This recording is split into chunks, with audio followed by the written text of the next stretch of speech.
pro-incumbency. And why pro-incumbency? Because for the first time, 25 crore people out of poverty, highways at double the rate that are being made. The Congress was unable to deliver on unemployment. And this is the entire reality. What are they talking? And in Delhi, where we stay, the VAT on sharab was reduced and the VAT on petrol was high. Punjab de vich kushti and Delhi de vich dosti. कैसी इनकी philosophy? आए थे अन्ना के साथ, आज लालू के साथ, झाड़ू के साथ, अब दारू के साथ, स्वराज स्वराज, आज शराब शराब. It is a battle between mission and vision for India. Rahul Gandhi's berozgari, Akhilesh's berozgari, Tejaswi's berozgari is not my problem. That is their family's problem. Hello and welcome to another episode of the Statesman Talk with me, Deepti J Verma. Today we are being joined by the national spokesperson for BJP, Mr. Shehzad Poonawalla. Thank you very Shehzad, much. thank you for joining us today. I'm honored to be on the platform. Thank you. We're going to start with the main question, Ab ki baar 400 par. How realistic do you think it is, or is it just a slogan to psych the opposition? It's so real, it's on my wristband. I can see that, Yes. but is it just that to psych the opposition? No, it's not to psych the opposition. It's actually rooted in reality. Okay. It's on my wrist and it's in my dil also. And I'll tell you why it's in the dil of the Janta as well.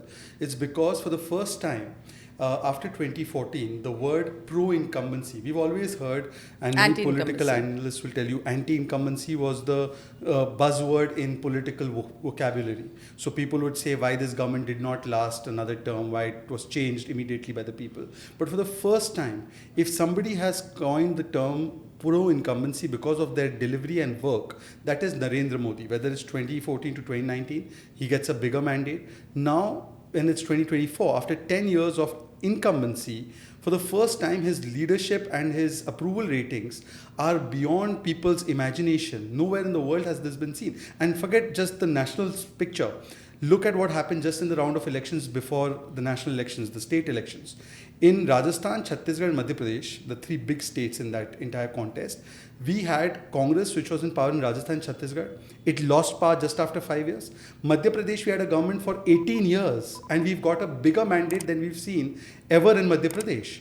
Pro-incumbency. Gujarat, we were returned to power after 27 years. Pro-incumbency. Uttarakhand, for the first time, we repeated the state government. It never happened in the itihas of Uttarakhand. Pro-incumbency. Uttar Pradesh, after 35 years, the government gets repeated under Yogi Adityanath and Modi ji. Pro-incumbency. And why pro-incumbency? Because for the first time, you have a government before 2014 that left the economy in fragile 5, we are in the fastest 5. From 10th position to now going to the 3rd position. 25 crore people out of poverty. It's not just a slogan of What about unemployment, inflation? I'm coming to that.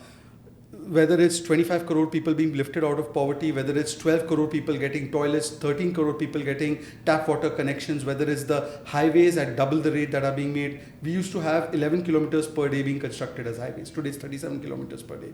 We used to have 5 metros in 5 cities. Today it's 20 plus cities. 70 airports in 70 years. It's now 150 airports. Now coming to a question on unemployment and on price rise or inflation. Yeah.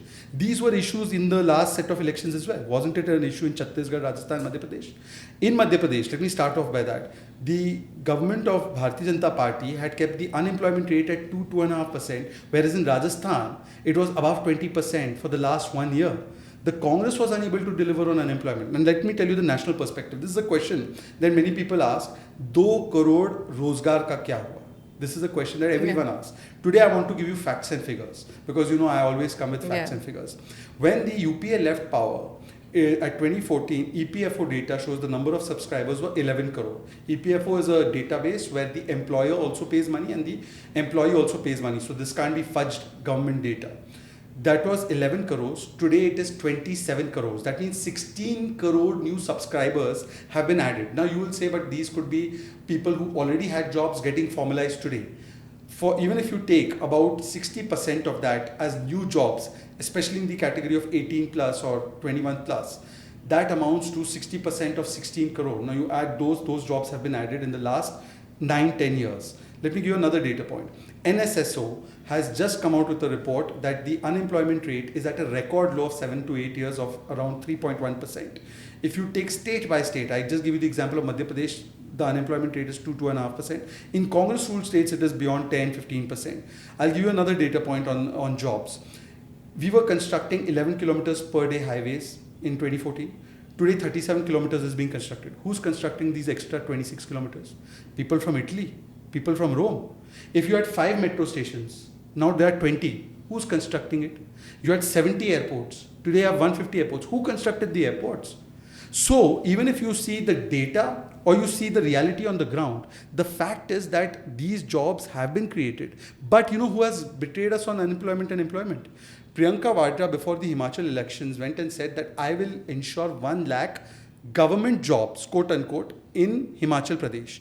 The moment their government was formed, Sukuji, the chief minister, who's not keeping Miss Pratibha Singh very happy, she's the state president, he comes and says, we cannot give 1 lakh sarkari jobs. Hamara to population hi itna nahi, how can we give 1 lakh sarkari jobs? And this is the entire reality. We have people from Karnataka who are part of this podcast. You ask them the promises they made. In Karnataka, instead of reducing the electricity tariff, they increased the electricity tariff. Today, Karnataka and Bengaluru, city like Bengaluru, which is a hub for startups, which we had made the hub of FDI, is struggling for water. For so basic civic amenities. Claims. Also on price rise, may I just complete? The Congress will speak on price rise. Under Manmohan Singh, under UPA, between 2010 to 2014, the average inflation rate was above 10%. Today, the average inflation rate over the last 10 years has been 5.5%, despite the fact that we've had 2.5 challenges. One COVID challenge, one was Ukraine-Russia crisis, and then one was the Israel-Palestine or Israel-Hamas conflict. Yeah. Despite these 3 challenges, which put a huge dent on the supply situation in the entire world, despite that, and the fact is that the per capita incomes in this country have risen. So when demand rises, when money rise, the amount of money you have rises, demand rises and prices go up. Despite that, the average inflation has been 5.5%, and under UPA it was 10%. Also, the wholesale price index for the first time was negative. What are they talking? If they are saying that they have done better on price rise, I just give you one example. In Himachal again I come. They said महंगाई बहुत है. अब की बार Modi no Modi सरकार. In Himachal they increased the prices of diesel by 6 rupees per that's litre. What they've done, yeah. And we cut central excise on petrol, diesel. Apart from that, even in our states, we cut VAT. Why didn't you cut the VAT? And in Delhi, where we stay, the VAT on sharab was reduced and the VAT on petrol was high. So I think they must be the last people lecturing on price rise and on unemployment. They have betrayed the people. We have given the people what they want, and therefore pro-incumbency. Who are the people who voted for us in Madhya Pradesh, Chhattisgarh, Rajasthan, and in the 2019 elections? So I think Rahul Gandhi's berozgari, Samajwadi Party's Akhilesh's berozgari, Tejaswi's berozgari is not my problem. That is their family's problem. Okay. Again, the number, the magical number, the 400. The opposition says that the North has peaked, as you said, you won over the North, but the South still remains tough to please. Where would you get the number from? Prior to 2019, and prior to 2014 actually, in 2013 when we used to go for these TV debates, and podcasts were not that big at that point of time, because Modi ji ensured that the digital ecosystem takes off in such a way that now per GB data, it used to be 300 rupees, now it's 9 rupees per GB. Even there the price has come down, but anyways people will not see that. But in 2013 the conversation used to be, BJP ko 200 plus to mil jayega, 272 unlikely 272. When we got 282, then they realized yes. Then in 2019 they used to say that 272 shayad ho jaye, 230 tak ho jayega, 230, 240. We came to 303. Today I am telling you, BJP itself will cross 370 and NDA will cross 400. I'll tell you the reason. Did you ever feel in Bengal in 2019, because you have been associated with journalism, you've been covering these issues. In Bengal, who was giving us 18 seats in 2019? Not one political analyst said in Bengal from 2 to 19 we will reach. 2 to 18 we will reach. In Tripura we would form government, anybody had thought? In Haryana we would form government and get 10 on 10 or 9 on 10, anybody had thought? Yeah. In Assam we would form government not once but twice, anybody had thought? In Odisha we would be in a fighting position, anybody had thought? So you think the South would be a surprise package? No, I'll tell you why. In South, because what does first of all, this question that in the South it's a alien territory for BJP is the biggest hogwash. Okay. BJP is the largest party in South even today, because we have the maximum number of MPs. We have about 29 or 30 MPs in South of India. In fact, Congress has 28. So we have more MPs than any other party. Where does the DMK have presence in Telangana? Does DMK have presence in Kerala? But BJP has presence in Tamil Nadu, BJP has presence in Telangana, we have presence in Andhra, we have presence in Kerala, we have presence in Puducherry. We have a government in Puducherry, by the way. We are leader of opposition in Karnataka. We are the fighting party in Telangana. And in all these states of South, we offer something that these traditional parties don't offer. I call them as a virus syndrome parties. What is that? Main virus is Congress. Tushtikaran, Bhrashtachar, Parivarvad. Dynasty, Bhrashtachar, Tushtikaran, DBT of Congress. This is the main virus. Then the others are subvariants. So all of them replicate the Congress The only. same model. Yeah, so one is COVID and the other is the other strains of Like COVID. a flu. Yeah, I mean, I'm not saying it directly. I'm just giving for example of the people who are watching this podcast. I'm not saying it directly that they are a virus. I'm saying they are like a virus. So what Congress represents, DMK also represents. Dynasty first, Bhrashtachar first, Tushtikaran first. KCR also represents. Revant Reddy also represents. In Kerala, these days, even there they have started Parivarvad with the son-in-law of the chief minister getting a position, and you have seen Annie Raja and D Raja, you have seen Prakash Karat and his wife also. So they have also started Parivarvad, Tushtikaran, to khair they have been doing only.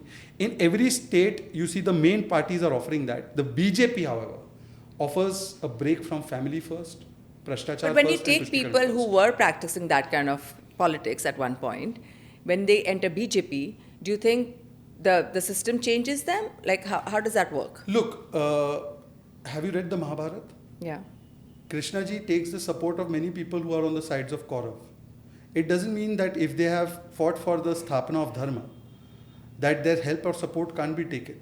Because if somebody wants to join. Honestly, it feels that they have been on the wrong path. Myself, Yeah. I was also in the Congress at one point of time. So should one not be given the opportunity, if they are willing to leave what they used to think or used to represent and come to a side which puts nation first, which puts delivery first? I think everyone should have that opportunity, provided that there is no situation where they are coming and they are going to practice the same things that they did in the role party. So as long as that is happening, there's So no the work problem. culture ensures that it changes? I'll give you an example of that. For instance, many a times this allegation, and I know where this allegation is going. They talk about Himanta Biswa Sarma. Himanta Biswa Sarma, as they used to say that he was a corrupt man, etc. He was called by the CBI not as an accused but as a witness. The Congress will never tell you this. They will lie about it. In fact, the publication that put out the story, Mr. Himanta Biswa Sarma has sued that publication simply because they have misrepresented the facts. He was never an accused, he was a witness. And he had told Sonia Gandhi ji. But Himanta Biswa Sarma, today look at his presence, the way he is governing Assam, and under NEDA, the entire Northeast, the way it is now developing. Yeah. So are you telling me that because he was associated with Congress once upon a time, and today he has come and he has become immersed himself in the philosophy and the ideology of BJP, he should not be given an opportunity to take his people forward or to take his region forward?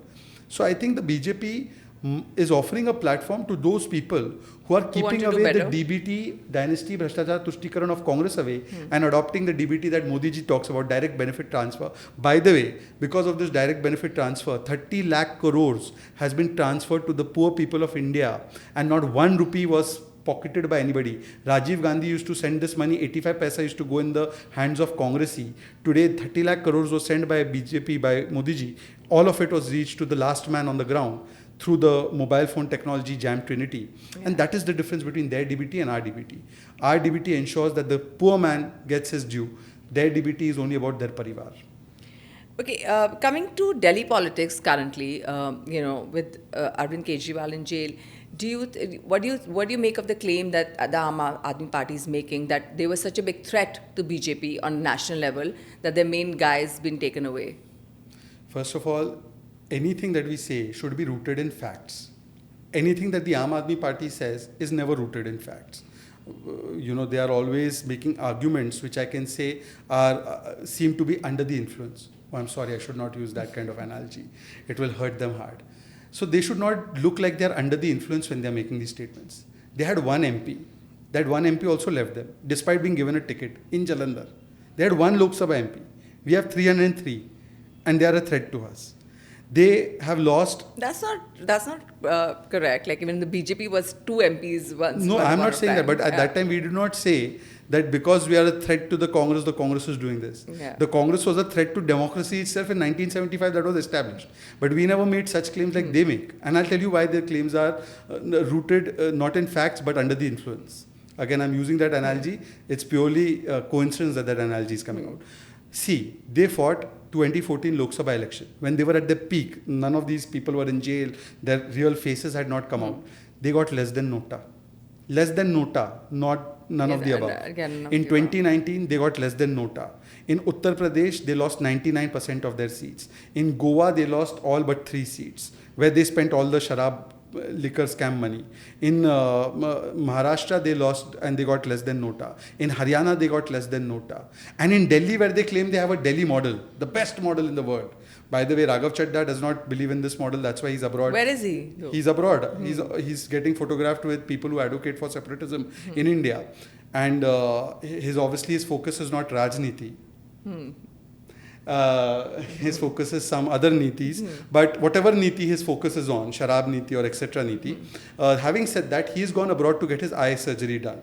I don't know why he doesn't believe. Maybe he needs a better vision. Perhaps he has better vision, but he has made a bahana of eyesight and gone. Anyways, I think many of their MPs are getting these visions. Therefore, out of the 10 MPs, only 2 or 3 MPs are actively championing the cause of Mr. Kejriwal running his government from jail. The remaining MPs are eloquently silent. But having said that, the point I was trying to make is that Delhi is their so-called world's best model. In Delhi, why are you giving seats to Congress, which has become zero? If you say... They've come together in the Indie Bloc alliance. No. But first, let's address this point. If they are a threat to us, right? Then, in Delhi, fight 7 versus 7 against us. In Delhi, जिसको साफ कर दिया, उनको सीटें half दे दी. और फिर बोल रहे कि आप हमारे खिलाफ थ्रेट है. In Delhi we have got above 50% vote share. तो ये इनके साथ कांग्रेस और इनके साथ सारे वो वायरस के स्ट्रेन एक साथ आ जाए, मतलब नॉट ओनली मेटाफोरिकली स्पीकिंग, वो सारे आ जाए, तब भी we are going to get almost 60% vote share. So how are they are threat? And look, हमने उनको जेल में डाला है, ED ने जेल में डाला है. Again they say that the ED and CBI are I'm coming to that. I know, because these arguments have become old wine in new bottle. Yeah. These analogies are coming out on their own. The problem is that we don't put anybody in jail. The court decides who will go to jail. The Supreme Court gives Sanjay Singh bail because the ED didn't oppose him. That time Supreme Court is fine. The Supreme Court gives a verdict on Chandigarh. The Supreme Court gives a verdict on ABC case. Then it is fine. The Supreme Court says ED, CBI are doing a good job and they need not be called as vindictive. Then Supreme Court is not to be believed. High Court has given the most stinging order, not observations against Mr. Kejriwal, saying that you are involved in corruption and taking kickbacks, that the money trail is established. Stop playing your stupid victimhood card about electoral bonds and about approvers. It is like castigating aspersions on the court. And please, there is an Aam Aadmi Party candidate who has spilled the beans against you. So don't say that this is based on A or B's approval statements. After all of that, you don't want to believe the courts. BJP has put him in jail. And you know the hypocrisy of these people. By the way, Manish Sisodia is also kept in jail by Supreme Court, which said there is a 338 crore money trail. The low courts and other courts have denied bail to Vijay Nair. The hypocrisy is, they say ED is being misused. The same Aam Aadmi Party in Chhattisgarh election, the one that they lost badly, they wanted the ED to arrest Bhupesh Baghel and Rahul Gandhi for their sharab ghotala in Chhattisgarh. Yeah. And they come and lecture us here. The same ED's actions were taken as the basis to arrest Khera in Punjab, where they don't have an alliance. And there the Congress says the threat to democracy is Aam Aadmi Party. And in Delhi they are a friend to help with democracy. So in word of millennials, this is called friendship with benefits. In Punjab you want to fight. And in Delhi you want to unite. Punjab de vich kushti and Delhi de vich dosti. Ye kaisi inki philosophy? Nobody believes that. What about Mr. Rajkumar Anand? He's just quit the... What are your views on that? Is it everybody's leaving the sinking ship, or you think... See, this is their internal matter. And the fact of the matter is that now they have started saying कि दबाव है, प्रभाव है, ED का डर है, फलाना है. The same arguments. AI generated arguments. I am saying ये दबाव प्रभाव नहीं है, आपका स्वभाव है. भाई आपका स्वभाव और स्वरूप कैसे बदला है? रामलीला में आप आए थे अन्ना के साथ, आज लालू के साथ. झाड़ू के साथ अब दारू के साथ, स्वराज स्वराज आज शराब शराब, और कहते थे भ्रष्टाचार हटाओ, आज कहते भ्रष्टाचार बचाओ। ये कहते थे इस्तीफा लो लालू का, इस्तीफा लो मुलायम का, इस्तीफा लो सोनिया का, इस्तीफा लो राहुल का। आज राहुल सोनिया मुलायम लालू के साथ खड़े होकर बोलते हैं हमारा इस्तीफा मत लो। तो ये स्वभाव बदला है। इस स्वभाव के बदलने से योगेंद्र यादव, प्रशांत भूषण, शांति भूषण, कुमार विश्वास, मयंक गांधी, ये सब ईडी के प्रेशर से निकले गए। और निकले तो कहाँ गए? और निकलने के बाद कहाँ गए? आज भी वो बीजेपी के खिलाफ ही बोलते हैं। तो ये क्यों निकल रहे? इट्स नॉट दबाव, इट इज स्वभाव, and there might be another reason. The other reason is that in court, very interestingly, when Mr. Kejriwal was trying to make his arguments in front of the judge, he said कि मेरे घर पे तो बहुत सारे मंत्री आते हैं, खुसुर फुसुर करके चले जाते हैं. तो he put the blame of this entire शराब घोटाला on the मंत्री. Next day, Kailash Gehlot said, मुझे नहीं पता, आतिशी को पूछो. Then when Atishi was asked in a press conference, she put the mic to Saurabh and she said, Saurabh को पूछो. Saurabh said, दुर्गेश को पूछो. This person, whoever it is, राजकुमार, जो अभी भ्रष्टाचार, मतलब सुनिए, वो कल तक राजकुमार, आज भ्रष्टाचार. तो राजकुमार must have thought कि भाई before the blame comes on me, I better absolve myself and get out of this sinking ship. So they must answer. Aam Aadmi Party must answer why Rajkumar is also leaving them, why the 7 MPs are also silent. It's not a question BJP can answer. But I think it is more about swabhav, not about dabav. This is obviously the time that you are very, very busy because of TV debates. Do you think it gets really toxic during elections? And does it get to you sometimes? No, I don't take these TV debates personally as a reflection on my existence. So I don't take this baggage home, and I think in life you should take any baggage home. I mean, you deal and you live in the moment. Whatever happens in the moment, you do your best, as Krishnaji says. You don't take anything personally, and once it's over, it's over. But yes, some people have made abusing gali and gussa has become their USP. And गालीबाज कुछ लोगों का नाम भी बन चुका है. These are the same people. Their toxicity is prevalent not just in debates, but their toxicity pervades even into social media, where they call the daughter of Himachal the daughter of Mandi, and Mandi has been named after a sage.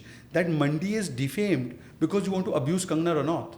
You make the most vile post against Kangana Ranaut.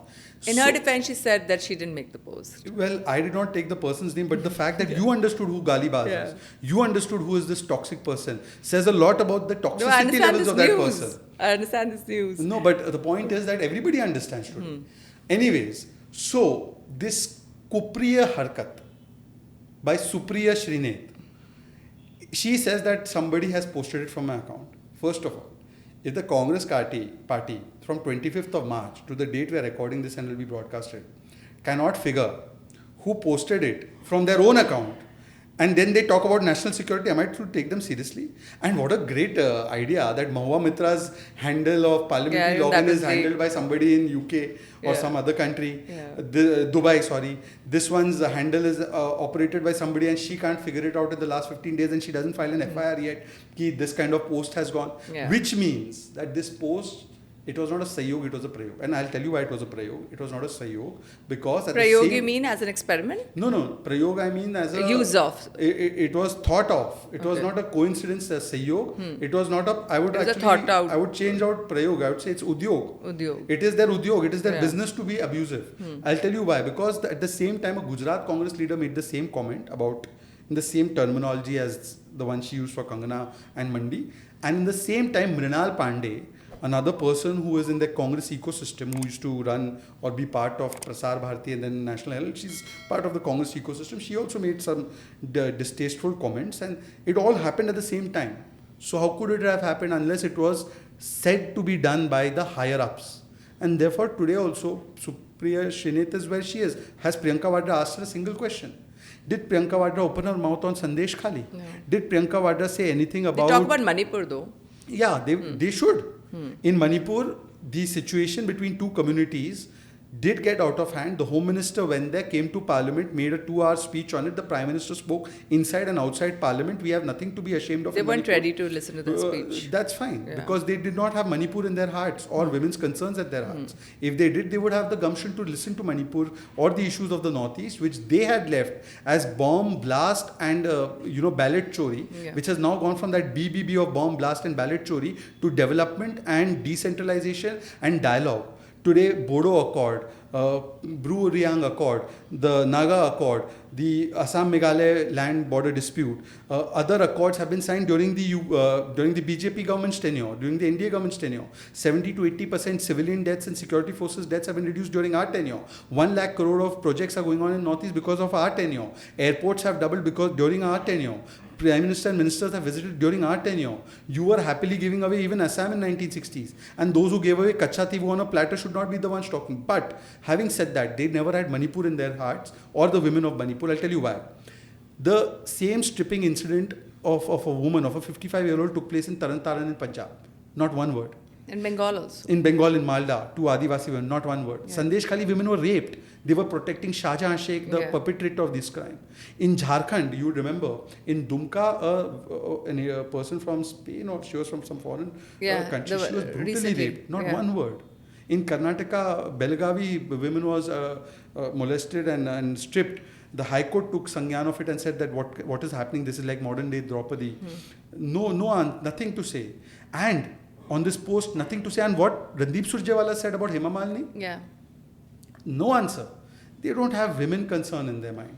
If they did, and finally, you remember the Kathua rape case? Where an 8-year-old girl was raped? Yeah. The person who stood in favor of those rapists was sacked by the BJP as a minister. Immediately we sacked him. That person was called by Priyanka Vadra and given a ticket in this election. They better not talk. For them, Ladki hu lad sakti hu is an empty slogan. In Rajasthan we have seen. Shanti Dhariwal, who said Mardon ka pradesh hai, rape hota rahega, and Ashok Gehlot, who said it's all fake rape cases, they were given tickets and promoted.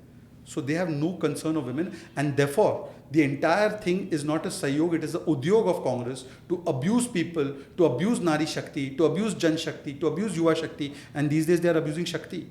Yeah. We are in Parv of Navratra. Rahul ji goes and says in Shivaji Park Maidan in front of Uddhav ji, who's son of Babasaheb Thackeray ji, I must feel the pain of Babasaheb Thackeray ji's soul. He abuses Shakti and says we are fighting against Hindu Shakti. Do you think he's a serious contender for the, you think he's a serious challenger to Prime Minister Modi? Prashant Kishore recently said that Mr. Rahul Gandhi should take a break from politics. I think Prashant is being... Kangana Ranaut also said that he's in the wrong profession. Maybe he would have better suited somewhere else. Well, I would tend to say that Prashant is only giving half the advice. I think he should have said that Rahul Gandhi should take sannyas from politics before he gives sannyas to entire Congress party. He is working on one mission, which was Mahatma Gandhi's mission, which Mahatma Gandhi had told Nehru ji that ye Congress naam ki dukaan band kar deni chahiye before the first election. But Nehru ji did not listen because he wanted to make it a private limited company. And therefore, I think that Rahul Gandhi is working only on that mission. And as far as him being a serious contender, let me tell you this. I worked with Rahul Gandhi. Today, he is in politics from 2004 to 24, 20 years in electoral politics. He is over 50, 52, 53 years old. He does not know the meaning of MRP. Yeah. What is MRP?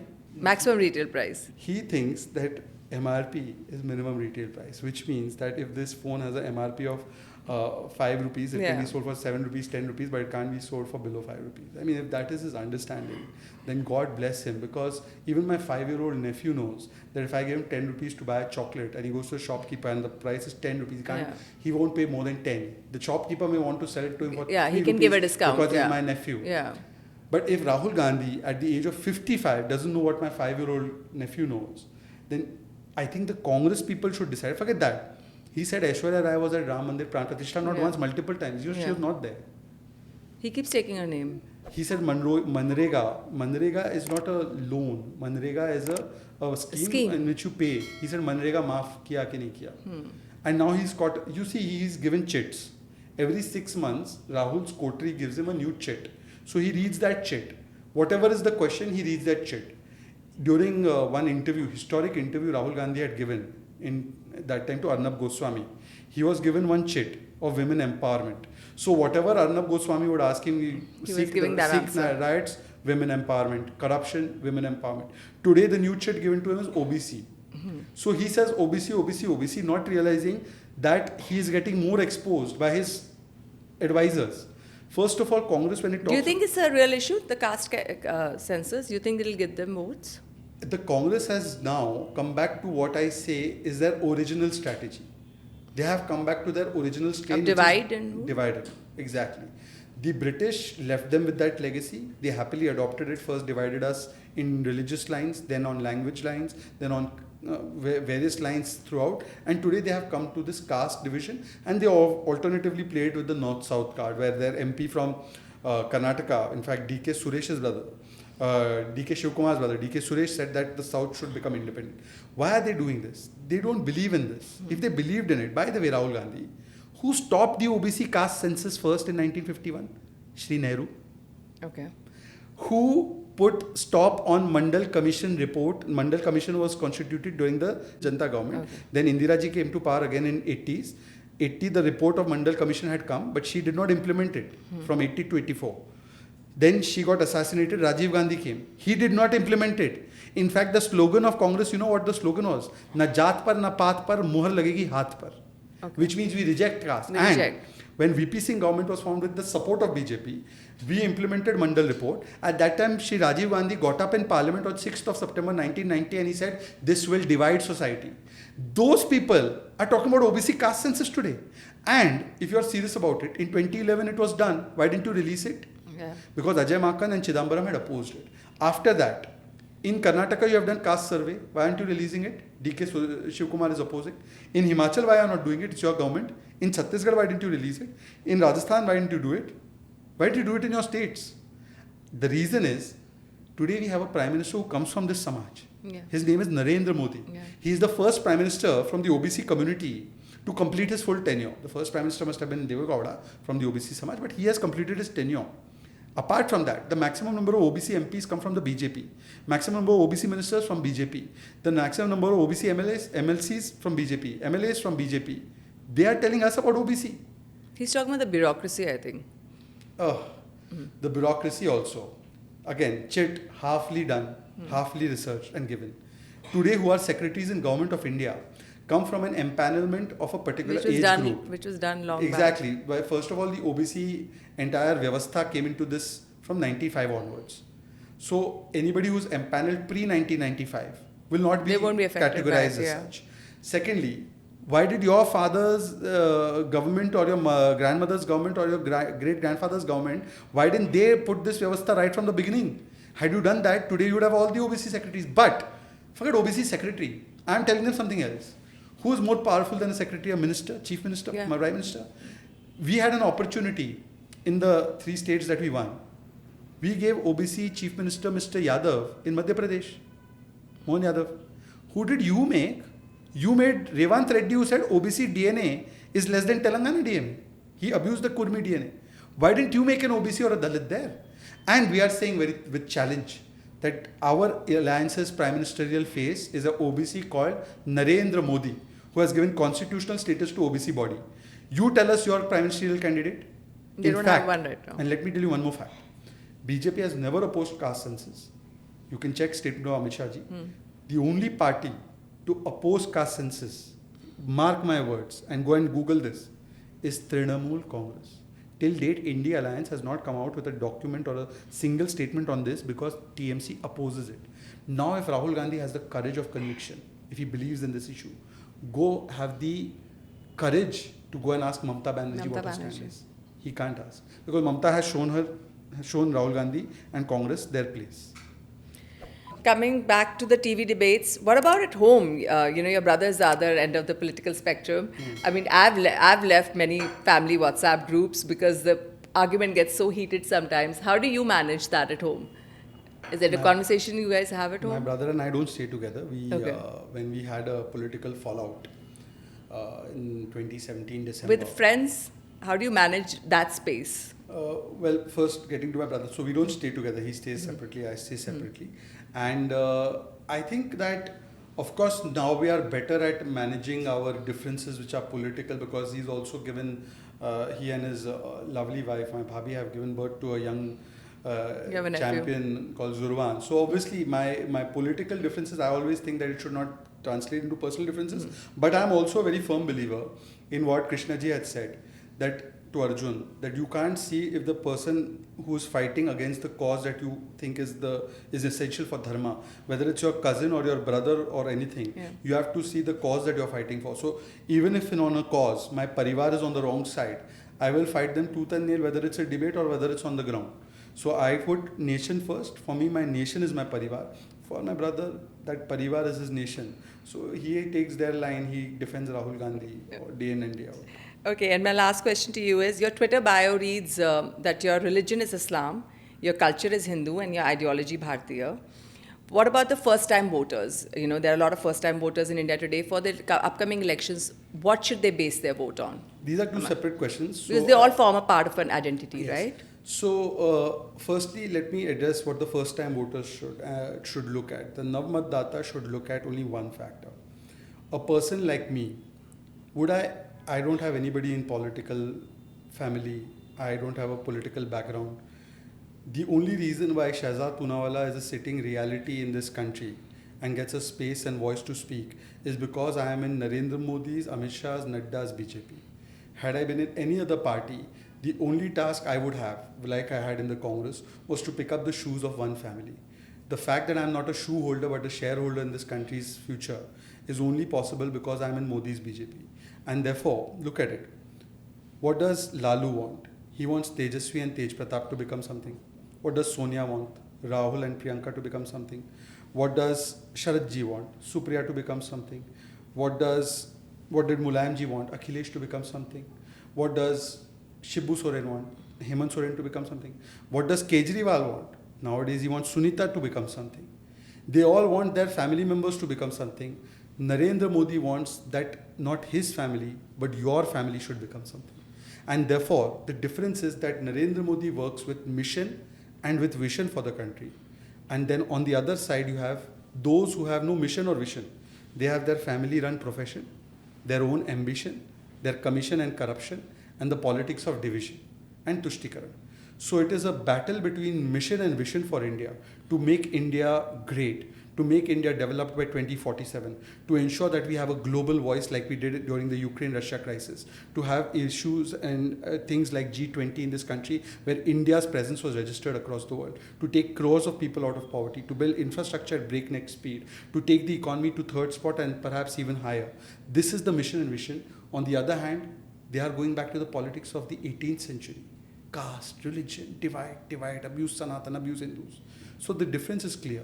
परिवार देश को मानना है या अपने परिवार में देश को देखना है.